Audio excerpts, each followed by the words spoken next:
Je me trouve sur un serveur Windows 2019 hébergé chez OVH, directement connecté à Internet, et je vais installer WShield afin de paramétrer les premières règles de sécurité. Ce serveur va avoir le rôle de serveur de session bureau à distance, c'est-à-dire que plusieurs personnes à partir de leur poste vont pouvoir venir se connecter dessus et avoir un bureau distant sur lequel travailler. Je vais donc avoir des stratégies réseau de connexion entrante et connexion sortante, ainsi qu'une stratégie de protection de la machine et de la gestion des droits utilisateurs. Cette machine n'est pas en domaine, elle est autonome et n'a pas de dispositif externe de sécurité, pare-feu ou serveur proxy.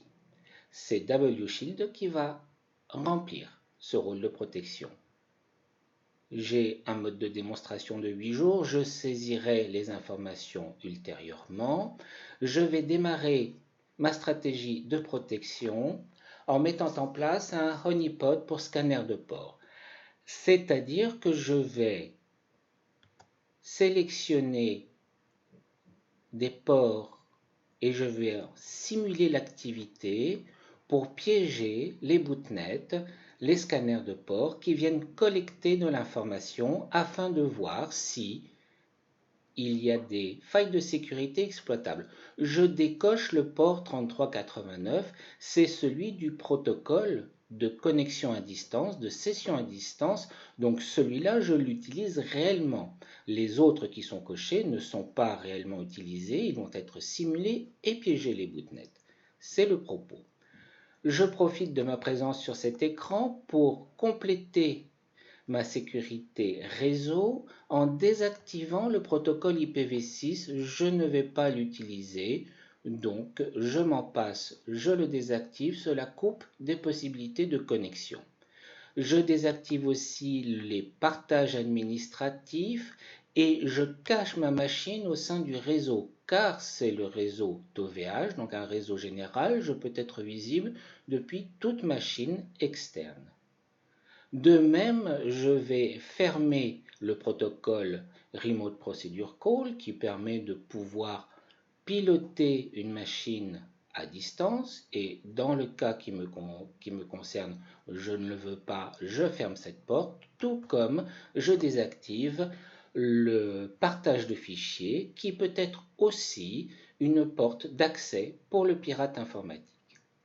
Par contre, je vais conserver ici le protocole UDP car mon protocole d'accès à distance l'utilise, tout comme le protocole TCP. Et si je le désactive, je peux le faire, mais je vais perdre en qualité d'affichage. Donc je le conserve pour le confort des utilisateurs. Par contre, je désactive le protocole ICMP, c'est le protocole qui permet de pinger une machine, c'est-à-dire de lui demander simplement si elle est connectée ou non. Et aussi, je désactive les accès anonymes parce que là aussi, c'est une possibilité pour l'attaquant de pouvoir essayer de rentrer sur la machine. J'applique mes choix. Concernant les options avancées, c'est quelque chose sur lequel je reviendrai ultérieurement quand j'affinerai ma stratégie. Je me contente pour l'instant, à ce stade, avec ces paramètres, d'activer le dispositif de honeypot. Voilà qui est fait. Je ferme cette fenêtre et je passe maintenant au dispositif suivant. Ce dispositif, Homeland Access Shield, va me permettre de définir avec qui j'accepte d'échanger en termes de prestataires informatiques, de géants du web ou de pays. Dans un premier temps, je vais tout cocher. C'est ce qui me donnera le plus de facilité. Tous ces prestataires-là, quelle que soit leur géolocalisation, seront autorisés Je pourrais ultérieurement, si je le souhaite, décocher Facebook, Instagram, Twitter, Pinterest, si par exemple je ne veux pas que les personnes qui soient connectées à cette machine utilisent leur navigateur pour aller sur les réseaux sociaux. Besoin ou pas besoin, c'est selon. Je vais par contre bloquer la télémétrie de Microsoft, qui lui permet de collecter, comme il le souhaite, un certain nombre d'informations. Ça, je le coche et ainsi je bloque tout un ensemble de possibilités pour le système opérationnel d'envoyer des informations à l'éditeur. Ceci fait, et entendons-nous bien, que ce soit Amazon aux États-Unis, en Angleterre ou en Allemagne, si une connexion entrante ou sortante est établie avec ce fournisseur-là, elle sera acceptée. Si je décoche, ce ne sera pas possible de communiquer avec Amazon. Maintenant, je vais faire la même chose, mais en parlant de pays. Et pour me faciliter la tâche, je vais commencer par demander à avoir les plus gros hébergeurs du monde. Voilà la liste des pays dans lesquels se trouve la plus grande partie des ressources que nous utilisons quand nous sommes connectés à Internet. Je les sélectionne tous comme ça et avec la touche contrôle enfoncée, eh bien, je vais décocher des pays avec lesquels mes utilisateurs ne communiqueront certainement pas. Je me contente de ça. Je verrai après si j'ai des réclamations, mais au moins ces pays-là, j'ai dit je ne communique pas avec.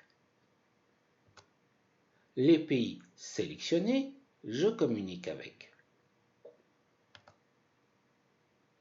Je vais aussi sélectionner Europe, car un certain nombre d'adresses IP sont liées à l'Europe et non pas à un pays directement.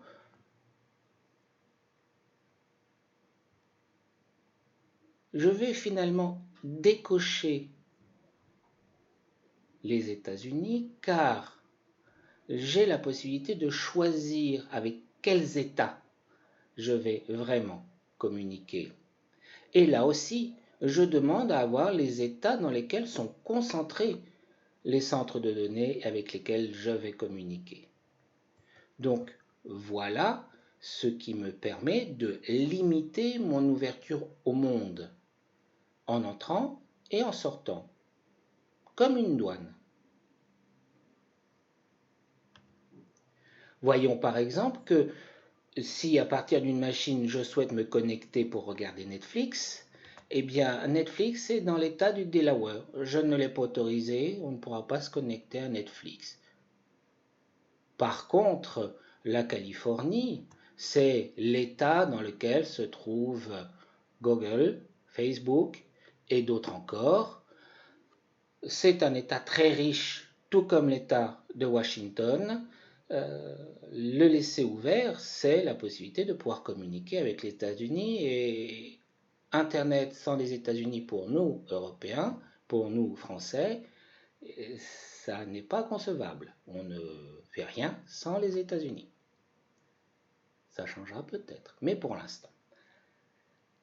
Comme c'est ainsi, je vais maintenant regarder ceci. Là, je vais pouvoir saisir des adresses IP que je vais autoriser. Il n'y aura pas de contrôle dessus. Ou que je vais bloquer. Ce sera direct. Pareil pour les domaines. Un domaine saisi ici sera accepté. Ceux-ci sont d'entrée de jeu interdits car ce sont des domaines récurrents de machines qui viennent scanner sans cesse toutes les machines qui se trouvent dans un centre d'hébergement, chez OVH et autres. Rapid7 est un éditeur, Sensi Scanner, Shodan, ce sont des entreprises nord-américaines qui viennent scanner pour collecter de l'information. Leur porte leur est par défaut fermée.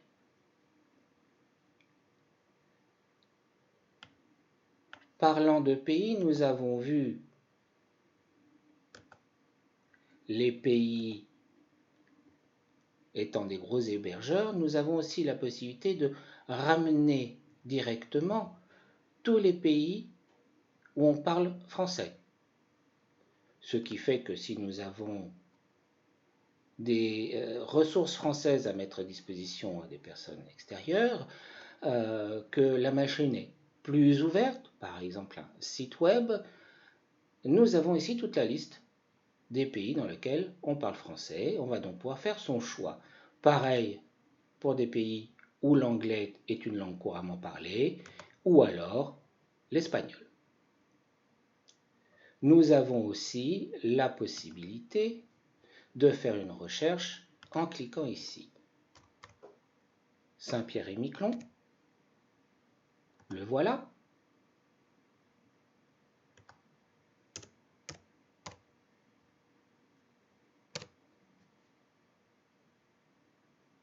Donc on tape quelques lettres et on a son pays. On le sélectionne et on accorde l'accès. Une dernière chose que je vais faire avant d'appliquer mes options, c'est que je vais ici activer le Stress Mode et je vais le passer en mode médium. C'est le paramètre par défaut conseillé quand on démarre. Il s'agit juste d'attribuer plus de ressources et d'être plus sévère sur certains choix et certaines réactions dans le contrôle des connexions. Ça, c'est un paramètre. On reviendra à des modes low ou à désactiver sur des machines sur lesquelles il y a peu de ressources ou peu de stress. Mais dans le cas de ce serveur, c'est le paramètre qu'il faut adopter. J'applique. Je n'ai pas besoin de resetter quoi que ce soit. Je suis à mon début. Et j'active. Comme je l'ai fait pour le honeypot, pour scanner de port, j'active le dispositif. Il est maintenant en route et je commence à avoir un contrôle de toutes les connexions entrantes et sortantes. Je vais maintenant regarder cette autre partie réseau qui me permet de fonctionner avec un certain nombre de blacklists. Celles-ci sont des blacklists pour serveurs, alors que celles-ci sont des blacklists pour postes de travail, principalement orientés phishing. Dans mon cas, je ne vais pas chercher très loin, je clique et j'active tout. Si je veux avoir des informations particulières sur l'une de ces blacklists, je peux avoir accès directement au site web qui l'héberge. Celle-ci, par contre, c'est la blacklist de toutes les IP que les machines qui fonctionnent sous WShield et qui font partie de l'infrastructure WShield collectent avec le honeypot. C'est devenu au cours du temps une source d'information très précieuse pour des serveurs qui sont dans des centres de données, des centres d'hébergement et qui vont pouvoir se reporter à cette blacklist pour savoir si telle IP a déjà été pêchée en train de scanner sur d'autres machines qui sont pour certaines uniquement là pour piéger les scanners de port. Voilà. Là, j'ai une première partie réseau qui est complète. C'est ce que montre ce cadenas ici. En ayant mis en place ces trois dispositifs, j'ai déjà un cadenas vert qui m'indique que tout va bien. Le petit symbole qui arrive ici m'indique que j'ai déjà bloqué des IP avec le scanner de port. Les premiers à s'être fait prendre, c'est Chine, États-Unis, Italie, États-Unis et Lituanie. Il y en aura bien d'autres. Ces IP sont bloqués et ne peuvent plus se connecter à cette machine. Je vais ici mettre en place, activer le système de détection d'intrusion, tout ce qui se rapporte aux attaques par force brute, dictionnaire ou arc-en-ciel, c'est-à-dire des tentatives de login, password répétées jusqu'à trouver quelque chose qui marche. Là, on va comptabiliser, on a le droit à 5 essais et après, on est bloqué. Je n'ai rien à faire ici sauf à activer le système de détection. Il est actif, je le ferme et c'est une barrière supplémentaire que je pose pour empêcher, ralentir, amener à se découvrir l'ennemi. Les autres dispositifs ici, j'y reviendrai ultérieurement. Je vais maintenant passer à la partie serveur. Déjà, je vais m'occuper de définir ma réaction, mon attitude face à de nouvelles applications. WShield a dressé ici une liste complète de toutes les applications qui sont installées sur cette machine. Il y en a déjà 9500. Les .exe, il y en a quantité. Je vais demander à ce que on mette en log et qu'on enregistre toute nouvelle application qui va être installée ou qui va se lancer. Et par la suite, quand je dirai que cette machine a fait son apprentissage et qu'il n'y a aucune raison qu'une nouvelle application apparaisse, que ce soit une application qu'un administrateur installerait sans désactiver le système ou que ce soit un utilisateur qui télécharge une application portable, lançable sans autorisation d'administration, eh bien j'indiquerai que je passe en mode emergency et à ce moment-là, les applications sont tuées et ne peuvent pas se lancer. Celles qui ne sont pas référencées ici, celles qui ne sont pas référencées dans les exceptions. Dans un premier temps, je vais demander à avoir un message d'avertissement. Je retrouverai dans mes logs ici ce qui a été tué. Pour l'instant, c'est vide. Et pour le début, je vais en rester à du log pour pouvoir faire mon expérience et mon apprentissage. Et puis, il y a des applications à venir qui sont à installer. Ce qui fait que quand tout sera bien installé, je ferai un update de ma liste d'applications. J'active ça. Le petit cadenas rouge ici m'indique que le Emergency Mode n'est pas activé. Donc je peux installer. Si je clique là, je ne peux plus installer. Même des ressources qui se téléchargent pour des mises à jour qui ne sont pas référencées ne peuvent pas s'installer. Je peux installer, je peux faire évoluer ma liste d'applications autorisées, je bloque. Je reste là-dessus pour l'instant.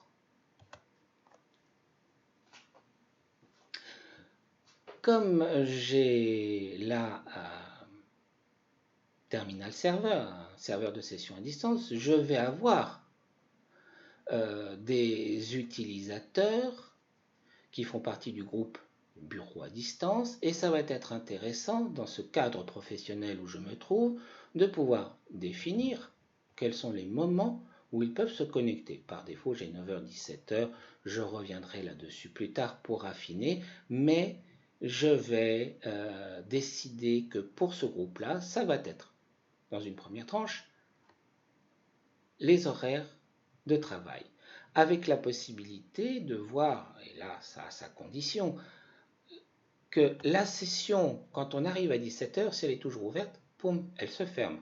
Alors si les gens travaillent jusqu'à 19h, eh ben, on mettra 19h.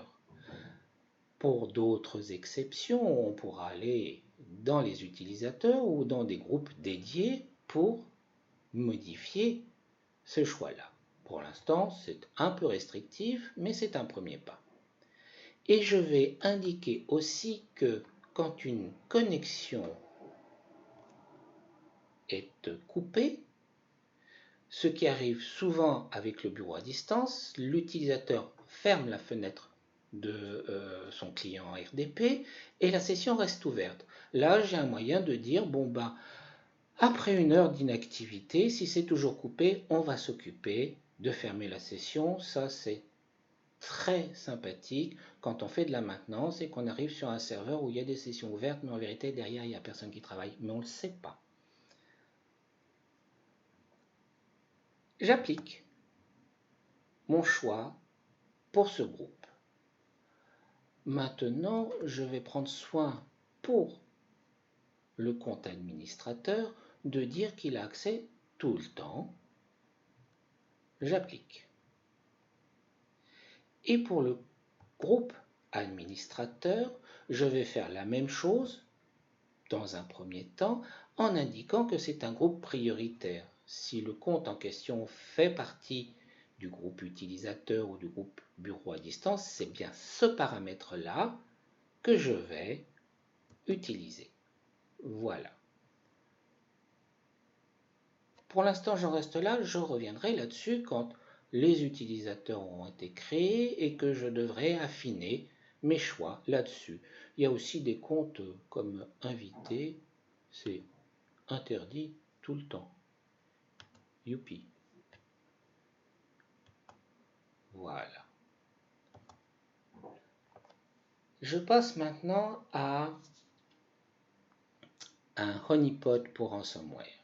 Ce dispositif, Dabelouchid le gère. Il consiste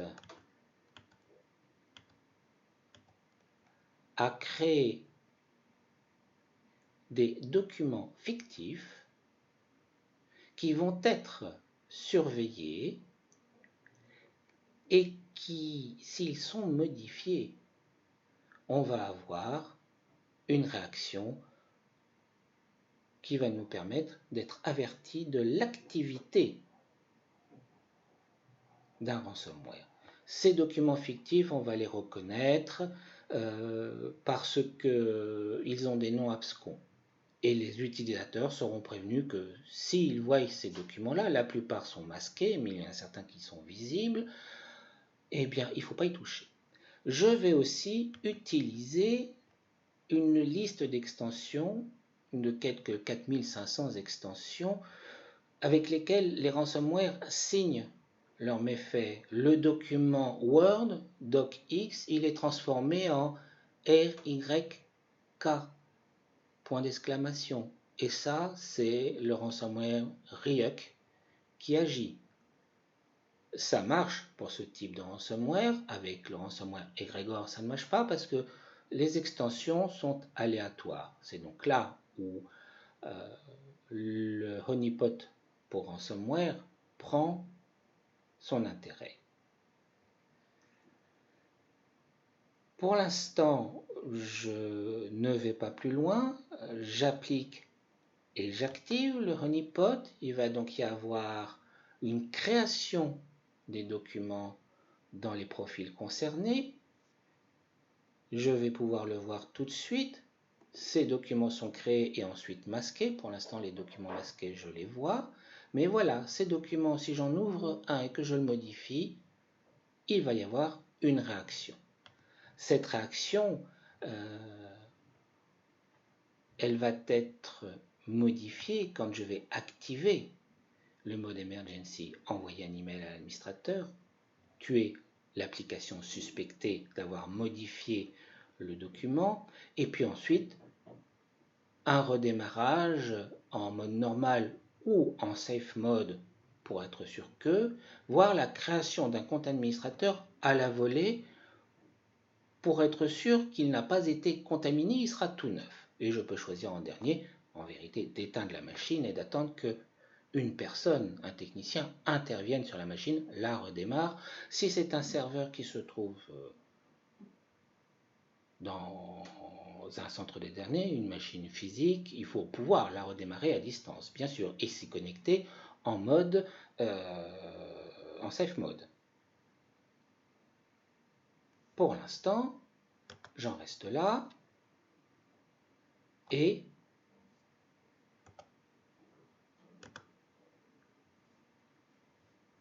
donc là, je n'ai pas de mise à jour, c'est pas grave, ça reviendra.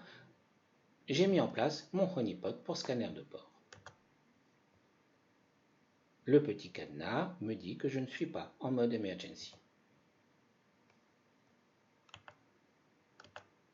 Voilà la liste de tous les documents qui ont été créés dans mon profil. Il y en a 541. Je vois les endroits où ils sont. Pour l'instant ici, mon paramètre c'est montrez-moi les documents cachés.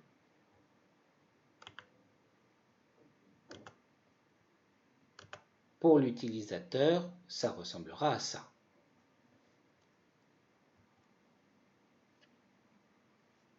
Je vais passer maintenant à la création des droits utilisateurs, c'est-à-dire ce que l'utilisateur va avoir le droit de faire dans sa session. Et dans le cas où je me trouve, eh bien, je vais reprendre l'utilisateur bureau à distance. Et là, eh bien, j'ai 5 options qui me sont proposées. La première, je reste avec les droits par défaut que Windows propose. L'autre option, c'est des utilisateurs en lesquels on a totale confiance. Donc, pas mal de portes restent ouvertes.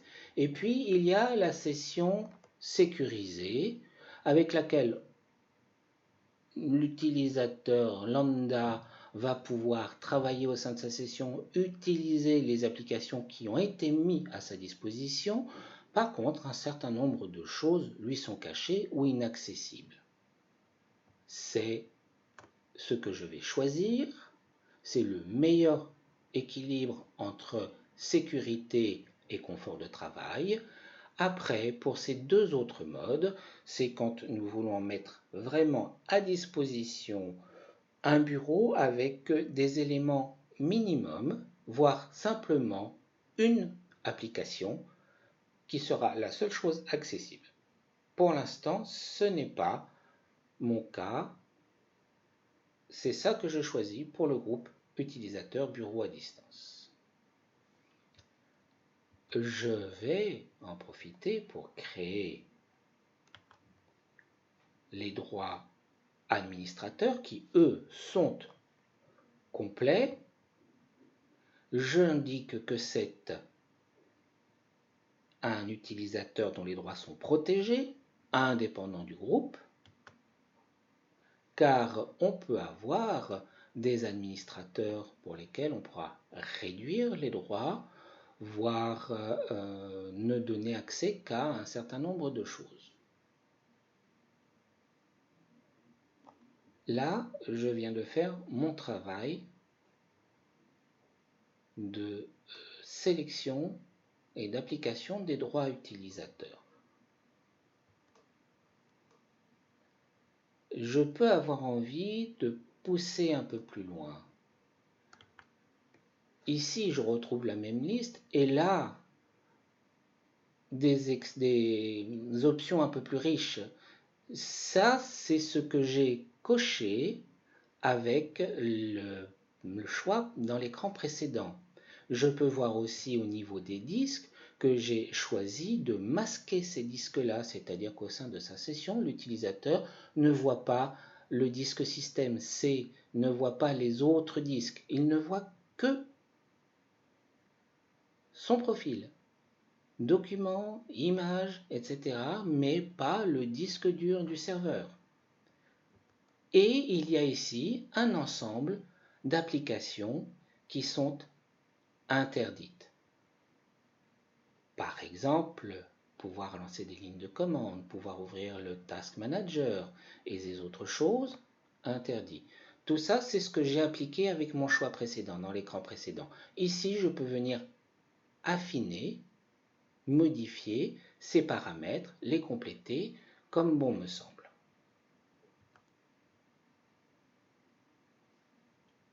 Sur le dernier écran, pour l'instant, je n'ai rien à faire. Je retrouve ce que j'ai ici dans l'écran du Honeypot pour scanner de port. Je ne touche pas à ça pour l'instant, ni à ça, ni au reste. Je viens de finir ma première étape d'application de stratégie de sécurité pour ce poste-là.